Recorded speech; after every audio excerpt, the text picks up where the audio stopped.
Hey guys, I have Scott Sandler here from Pizzeria in St. Louis, Missouri. Hi Scott, thanks for being on. Thank you for How having you me. doing today? Good. Yeah, Good, good.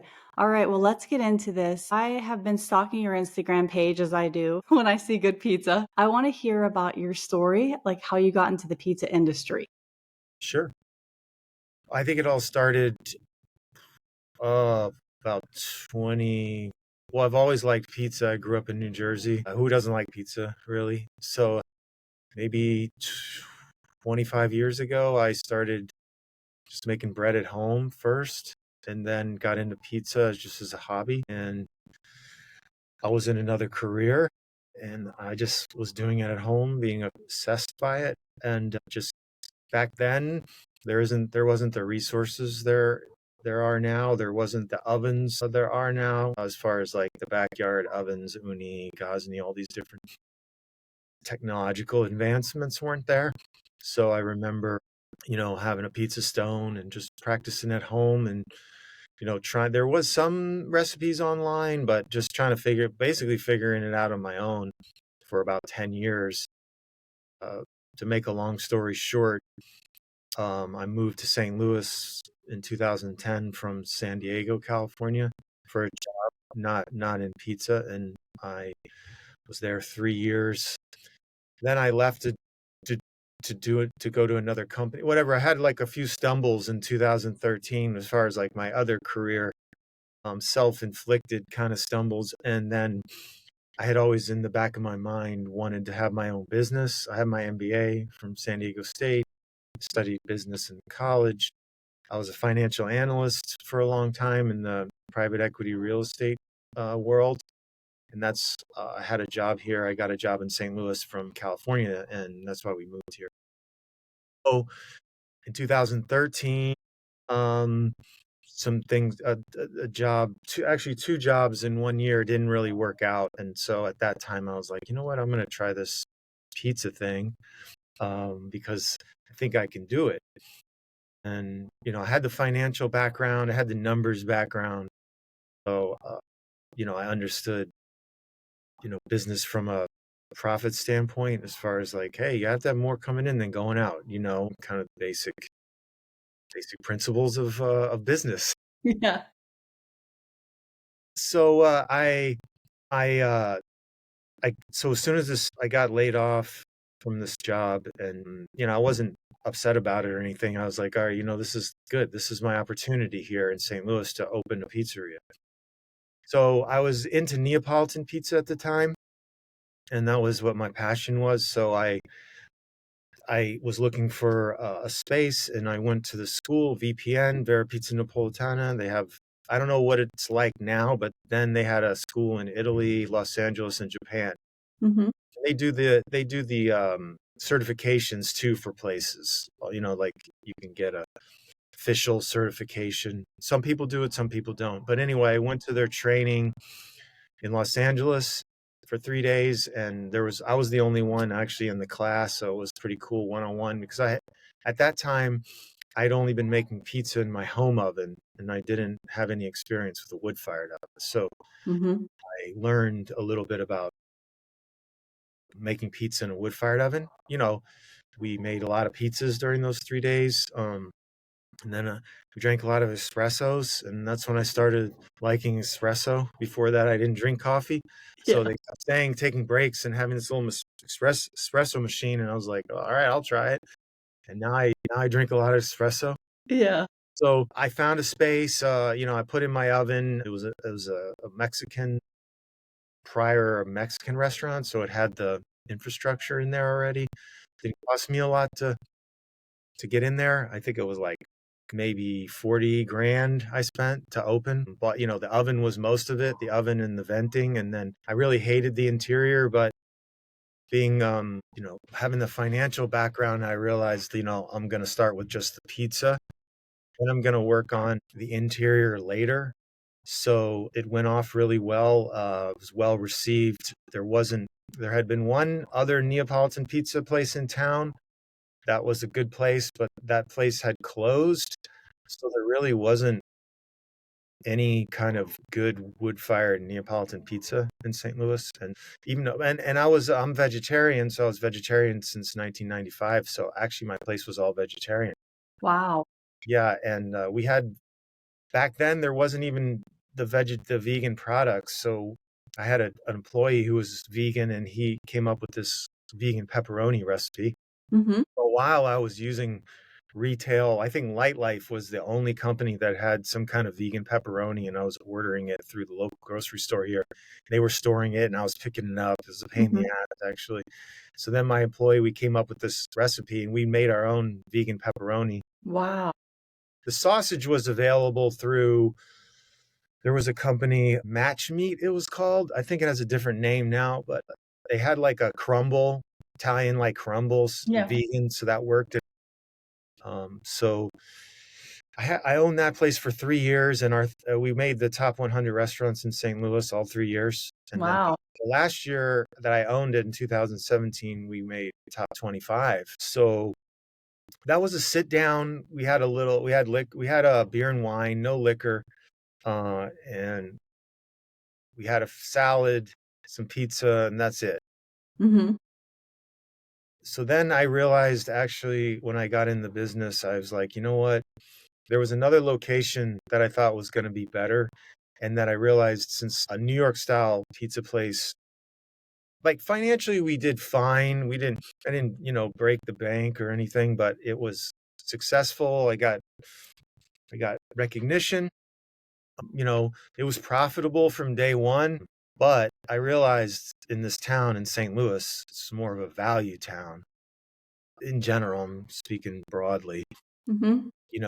And I didn't want to do sit down. So I'm like, I'm from New Jersey. I lived in New York many years, and like, I'm going to do a New York style pizza place. So I found this place in another location, was a better location, in my opinion, and opened my second place called Pizza Head, which was like a punk rock pizza place that, you know, $2.75 slices, $2 pints of domestic beer. So it was a value kind of place, 20-inch pies. So I had a trip to London, and there was a place called Home Slice, I think, that did 20-inch pies, and they only had, in European sensibility, they had only 20-inch pies and like a couple slice offerings each day. So I was Yeah. like, I'm going to do 20-inch pies, so I got the idea there. No one's doing 20-inch pies in St. Louis, and not many people do 20-inch pies, actually, all across the country. So I opened Pizza Head, and it was a smashing success. The 20-inch pies, people love them. It was $18 for a cheese 20-inch pie. Prices were $2 and two slices and a pint for $7.95. Wow. So we did tremendously well there. Again, didn't it was it had some infrastructure in there. It had bathrooms, it had plumbing, but I had to, I basically put in the oven, put in the hood, put in my pizza prep, my mixer. That was pretty much it. And then the decor it was like the perfect place. And I had did some tables with some cool old punk flyers on it. And it was a neighborhood spot, and it was very successful. So I had that for 3 years before COVID hit. I call that the golden years of that place. And then we did fine during COVID, but we weren't open inside. So it kind of like killed the whole vibe. So after like 2 years, I was just like, all right, I have to make some investment in here, where I had two customers approach me, wanted to buy it. So I was like, all right, sold it to them. It was fine. I did well. I did really well those 5 years, and then sold it for a decent amount. Mhm. Not a crazy amount, but enough to, yeah, it might be a lot of people, it might be a lot of money in some people's minds, but it wasn't like something I could live on the rest of my life. You know what I mean? Sure, sure. And so well, I had been in real estate, so I understood like exit strategies and all these different things. So one of the seminars I do at Pizza Expo is how to sell your pizzeria for top dollar. Wow, that's amazing. That's really cool. Yeah. So, Okay. so I was out of the business for 2 years, just trying to figure out if I wanted to stay in pizza. I love the people. I love the industry. Yeah.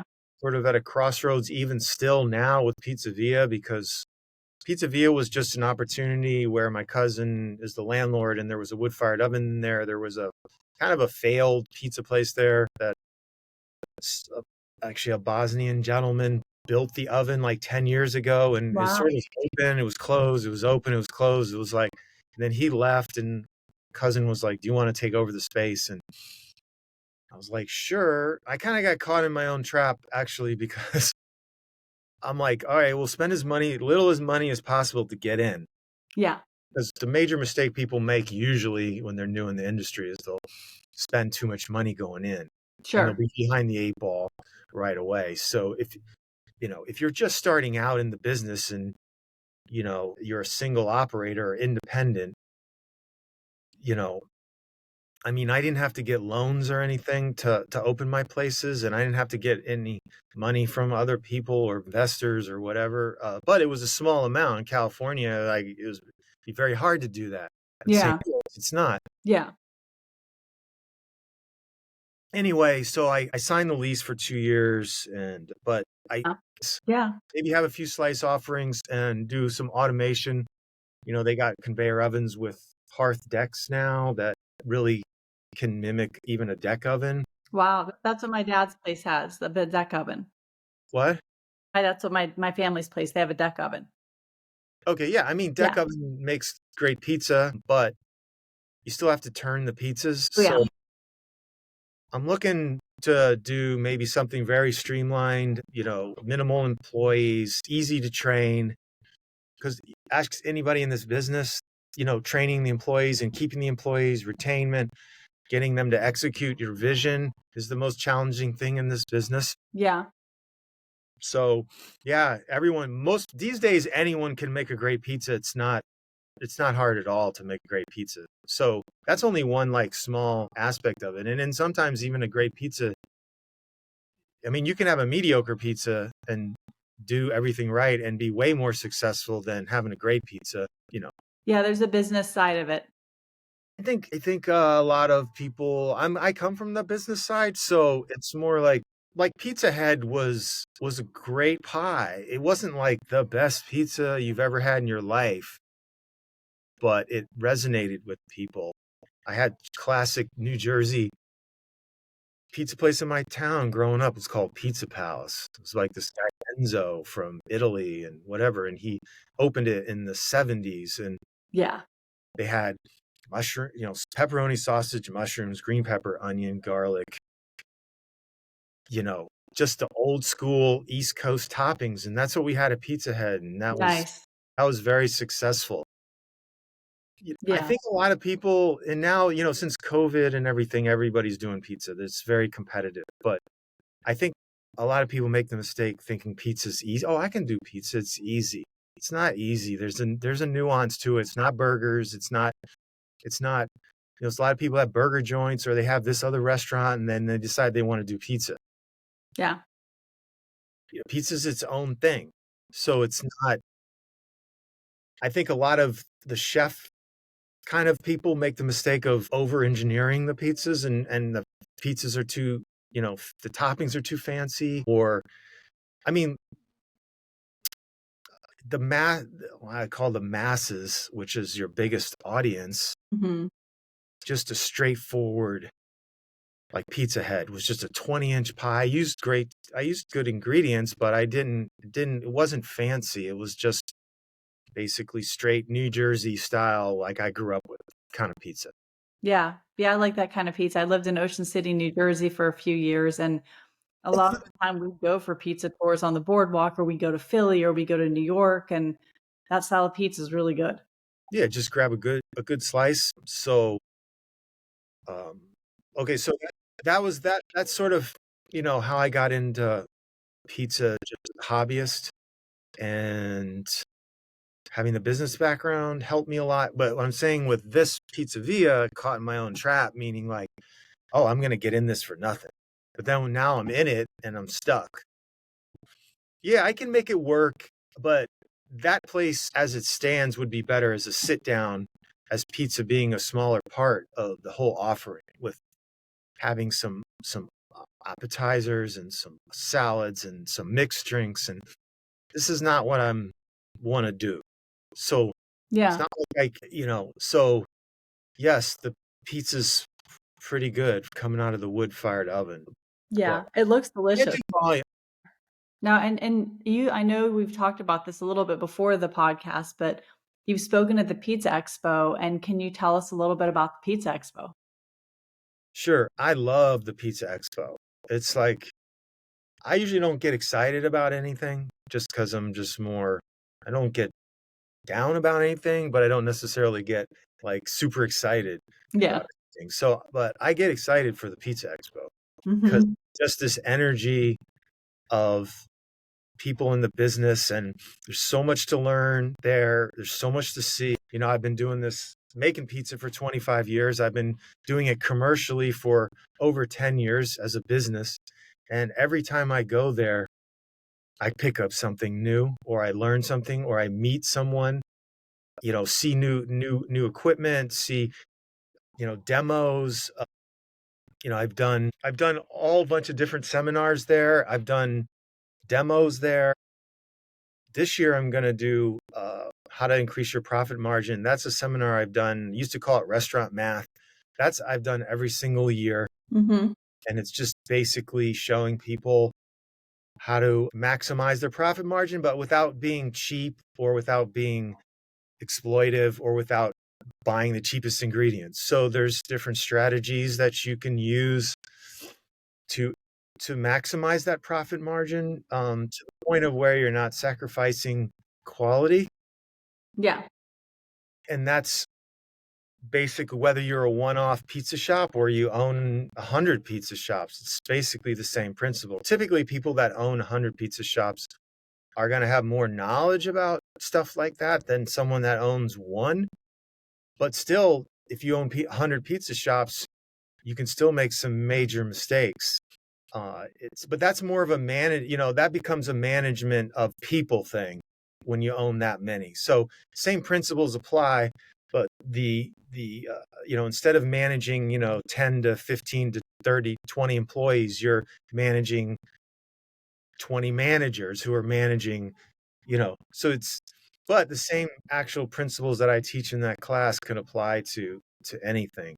And then I also do a class called How to Sell Your Pizzeria for Top Dollar. So, I like that. because in real estate, when I was in real estate private equity, usually you're buying real estate for a fund and then you're holding it for a certain time and then you're selling it at the end of the fund. So it's more like when you buy, you're thinking about your exit strategy too, because you're not necessarily holding on to the asset for forever as a private equity fund. Not, I mean, individuals can do whatever they want, but it's so like I'll give you a perfect example.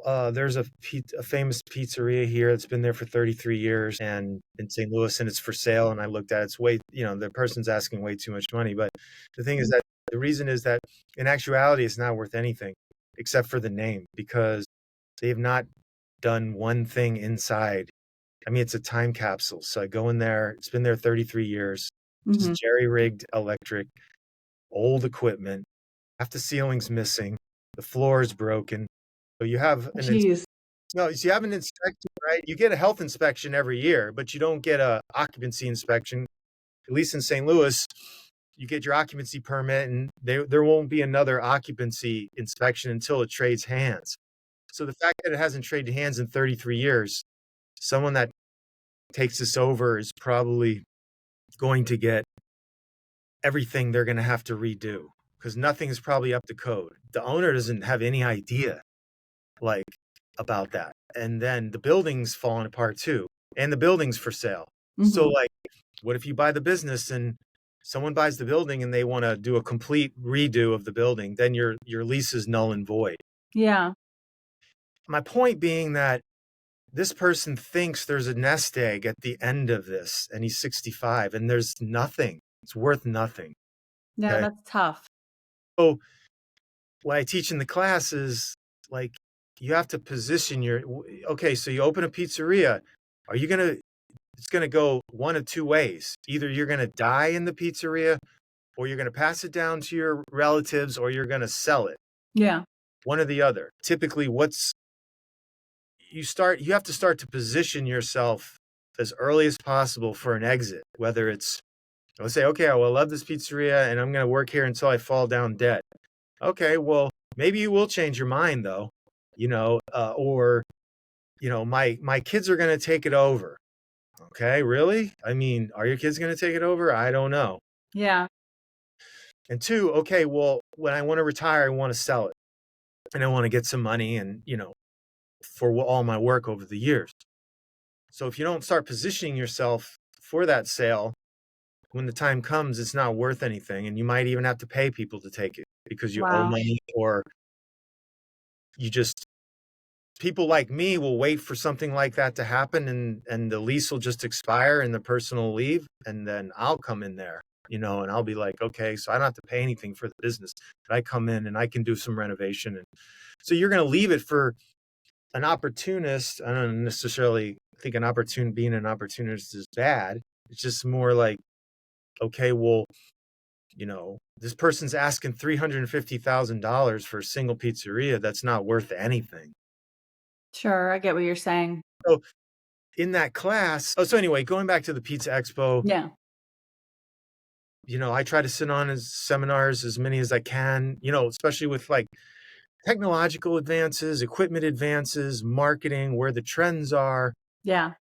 all that stuff you'll learn at Pizza Expo. You'll meet people, you'll make connections. If you have anything to do with pizza, it, some people, like friends of mine, are just opening a new place in Arkansas, and they might be busy with their opening. They might not be able to come, but they've been there before.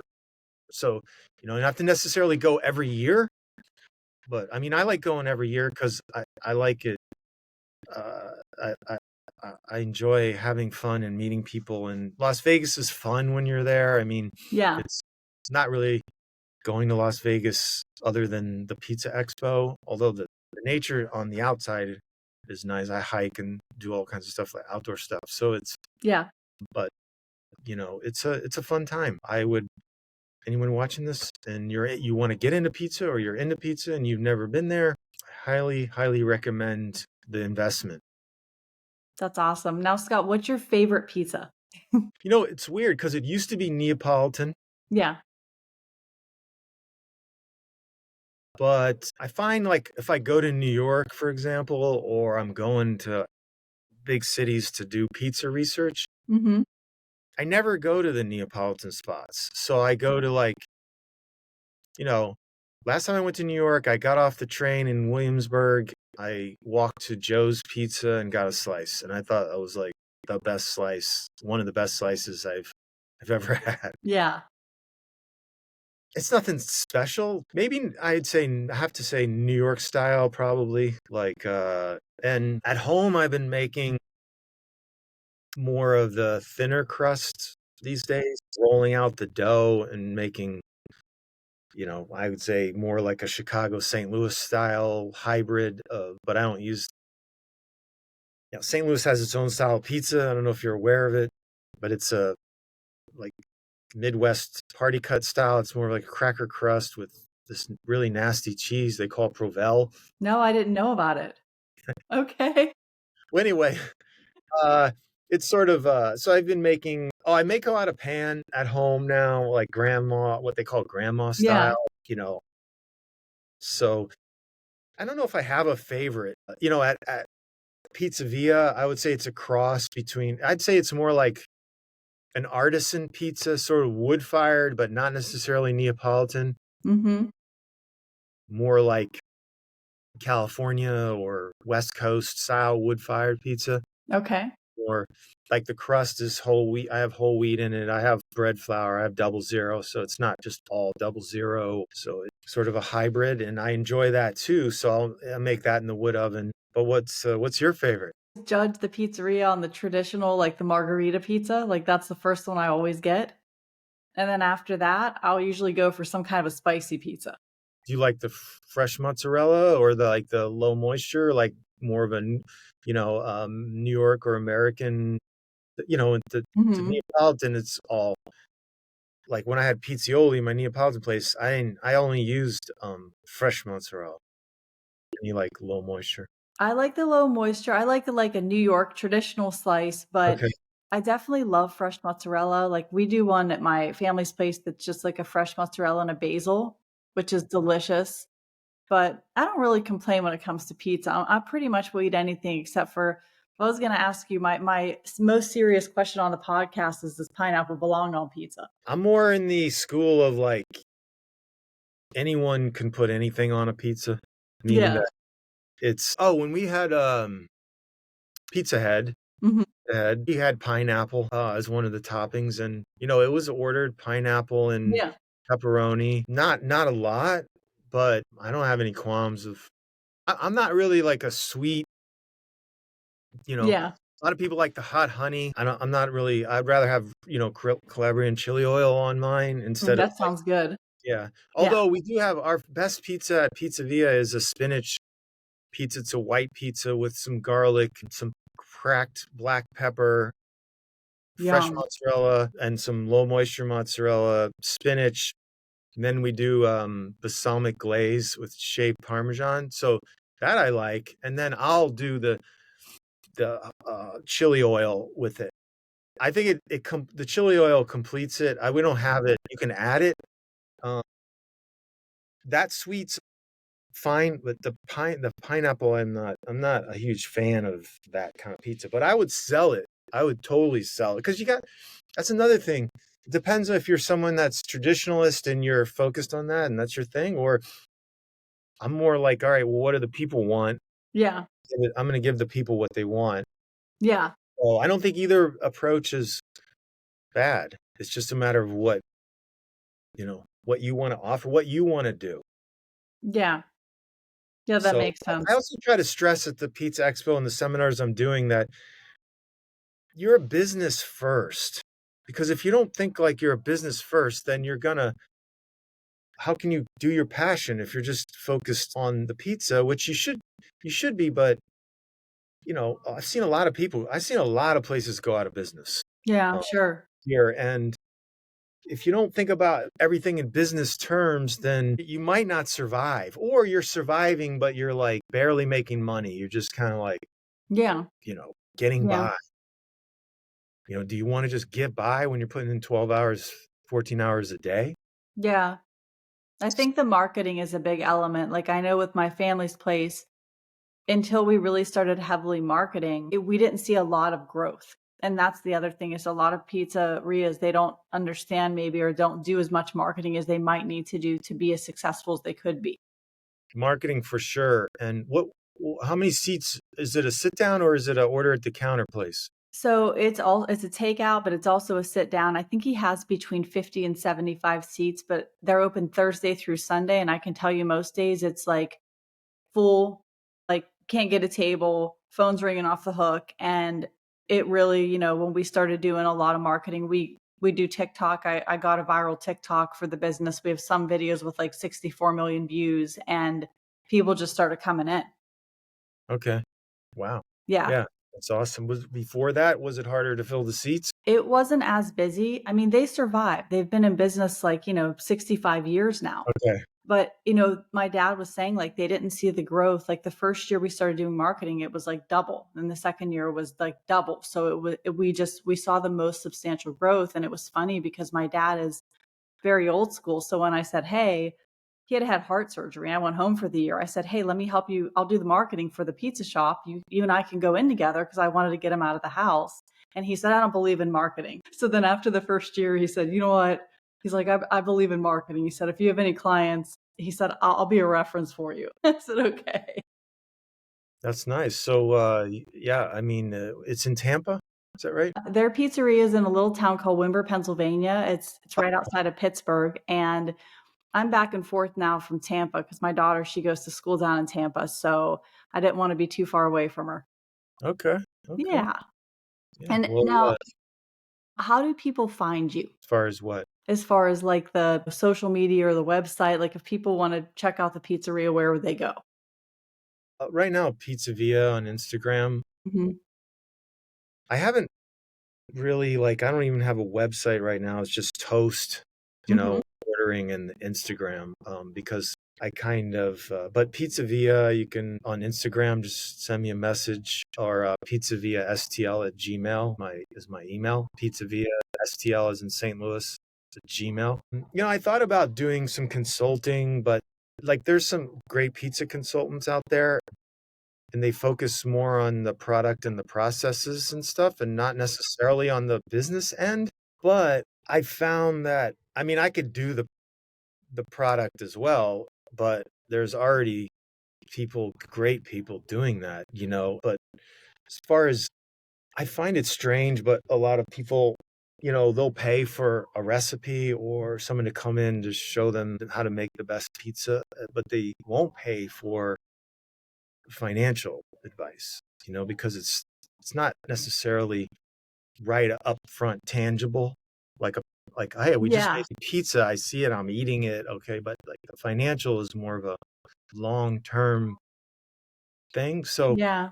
one of the things I might try to get into, if I because I'm kind of at a fork in the road where, like, I love the pizza business, and but I'll move on, do something else, but I don't know. I mean, I like the people.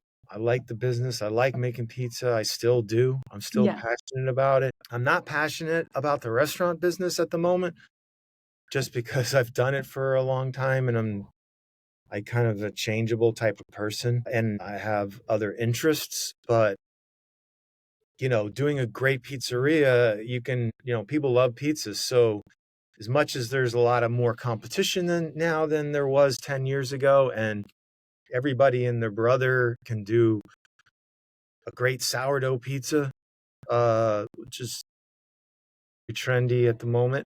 Mhm. And I'm more of an old school, and I've done sourdough. I can do sourdough, but it's too much of a process. So I do just straight mix, long fermentation, and worked, and the pizza's awesome. And I've done sourdough pizza too, and I mean, unless you're passionate about it, I don't really think it makes a difference to the customer, in my opinion. As long as you have quality flour, quality dough process, quality ingredients, you're going to produce some of the best pizza I've ever had is not sourdough. So I'm nothing against sourdough. I'm just saying that I did an article for Pizza Today magazine about direct dough mix and the benefits of it. So Okay. I've written a few articles for Pizza Today magazine on various topics. But Nice. so as far as me, ideally, I would like to stay in the business. So maybe, I haven't, maybe I can do some consulting for people to help them, go into the pizzeria, and focus more on their, how are you staffing? Do you have strategy in staffing? Do you have too many people during this time, or too little people during this time? So one of the things I did really well at Pizza Head, my other place, was being able to project how much sales you're going to do is the key to everything else. So like in my real estate business, we look at a deal, and then we project out 10 years of, what this place can bring in, and then back into the expenses, and figure out if it was a good investment. So as far as like staffing, for example, I had perfect staffing. So like from, 9 to 3, I had one person from 9 to 11, and then two people from 11 to 3, and then four people from 4 to 7, and then two people from 7 to 10, let's say. So like based on, okay, based on the flow of how the orders were coming in and how many people were coming in. But sometimes maybe lunch would get slammed here and there, but the two people were able to handle it. But 85% of the time, it wasn't slammed. So like you're getting slammed from 5 to 7, or 5 to 7 pretty much 95% of the time. So 7 to 10, it trails off. So I have two people, but once in a while, 7 to 8 was slammed, but the two people can, they'd Yeah. have to just step up. So, if you're understaffing, overstaffing, the shifts, how you do the shifts, and who's coming in, who's leaving, like that is really one of the keys that I teach in the class. As Mhm. far as, because most people's problem is essentially payroll. Yeah. And how do you get, I call it quality of productivity, not quantity of productivity. So most people are like, so I would overpay and underwork, meaning like I'd overpay my employees, underwork them. And I was like, well, that doesn't make sense. Why? How would you do that? How could that work? Mm-hmm. It works. Well, it works in some ways. There's some negatives to it too, which I could go into. So, but there's also a lot of negatives of underpaying and overworking your employees. There's way more negatives than Yeah. the other way. Yeah. Um, it's more what I call quality of productivity. So it's about processes and streamlining all the processes to the point where you can do more with less, but they're not necessarily working more. It's more of a, again, I don't necessarily want to go into all the details right here, but there's real world decisions that you can make that save these little bits of time. Pizza Head, in one example, we used Stanislaus fully prepared pizza sauce Mm-hmm. instead of crushed tomatoes, making our own sauce, because all my guys had to do was open the cans. That's it. Whereas, yeah, the crushed tomatoes were a little brighter, but the Stanislaus fully prepared was great for a New York slice. It was perfect. Yeah. Like, and so what if there's consistency issues? You get different people in there and they just dump the oregano in there and they don't measure it, or they and so it takes time to do that. And so we're busy and they got to make, I got to spend, let's say, an hour, 2 hours of labor making the sauce Sure. every day. And then you add that up over a year, you add the time and you add all the money based in labor. Whereas all they got to do now is just open the can. Mm-hmm. But that's like one example I use. You think, oh, well, that doesn't really matter. It's only like, I multiply everything by the week, then the month, then the year. So every decision I make, Mm-hmm. you're buying a bag of flour, it's $50 a bag, and you're using 20 bags a week. Yeah. Okay, but what about buying the $18 bag that's still good and then cutting in, some of the organic, let's say, instead of using, so you're saving, let's say you save $10, $20 a bag by making certain decisions, where the pizza doesn't necessarily have that much difference. Like, it's still good because you're still using all the process. You're using quality flour, but you're using domestic flour. You're not using imported flour. So nothing against imported flour. Awesome. You're paying for it. So let's say you save $20 a bag. Multiply that by 20 bags a week. $400 times 4 weeks. That's $2,000 times 12 months. That's $24,000 after tax money. $24,000 of profit that you're spending. So like all these little things add up. Yeah. That makes sense. And where do you want to buy, are you interested in recycling and using different products? Like where's your passion? Like where do you want to like draw your line? Mm-hmm. And you can't do everything you want to do because it just costs too much usually. So Yeah. it's more like, okay, am I gonna have Coke products, or am I gonna have the local sodas like that Yeah. are more money? So it's like, oh, well, I want to focus on local sodas because I want to support local. I want more quality. Okay, well, that's gonna cost you. That's fine. Are you willing to pay that? Yeah. Cheese, you could go down to every single thing. Okay, well, I'm going to use the highest quality cheese, but I can't buy that imported Italian flour at $50 a bag. So I'm going to use a domestic that's 18 a bag. Yeah. Sounds like you have to pick and choose what your priorities are. Yeah, and anyone in the restaurant business, I'm sure your dad knows better than probably most people that I call it like, if you want to be successful financially, typically in the restaurant business, you have to make some choices and you can't do everything. You want to put out a solid, consistent product, but if you use the top shelf everything, unless you're maybe a place in Los Angeles or you're in a high-end place that's selling a lot of liquor and selling, it's chef driven and it's where pizza's only like a small. Hmm. Well, look at the fast food pizzerias like Domino's and the top pizzerias. They're the biggest money makers. They use the cheapest ingredients to the bottom. Yeah. Can you use those processes that the big companies use and use a higher quality product? Yes. I mean, down the street was a Domino's from Pizza Hut. It was literally 3 blocks down. Hmm. Yeah, after I closed, were they competition? I mean, we did an $18 20-inch cheese pizza that was it was a quality pizza. Yeah.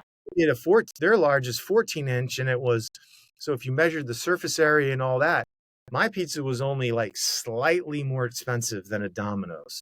Yeah. With a lot better ingredients. Yeah, exactly. And you could Yeah. eat it for like 20-inch pizza, you could eat for 3-4 days. That's a lot of. So, and we had slices. So we had a $2.75 cheese slice. Yeah. I mean, funny because if I still own Pizza Head, even with all the inflation and everything that's going on, I could still sell those. I could still have the same prices that I Sounds had in like a cool place. 2017.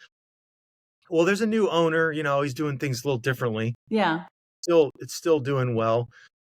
I'm not involved at all in that place, but I could still use 2017 prices today and still make money there. A lot of, Wow. yeah, because the volume and the amount of the ingredients, flour, in my opinion, it hasn't, certain flour like domestic 00 flour has not gone up since then. 18 a bag. Cheese is still around $3 to $4 a pound. I think that's what it was back in 2017. Canned tomato sauce isn't that much. Yeah. $8 or maybe $6 a can.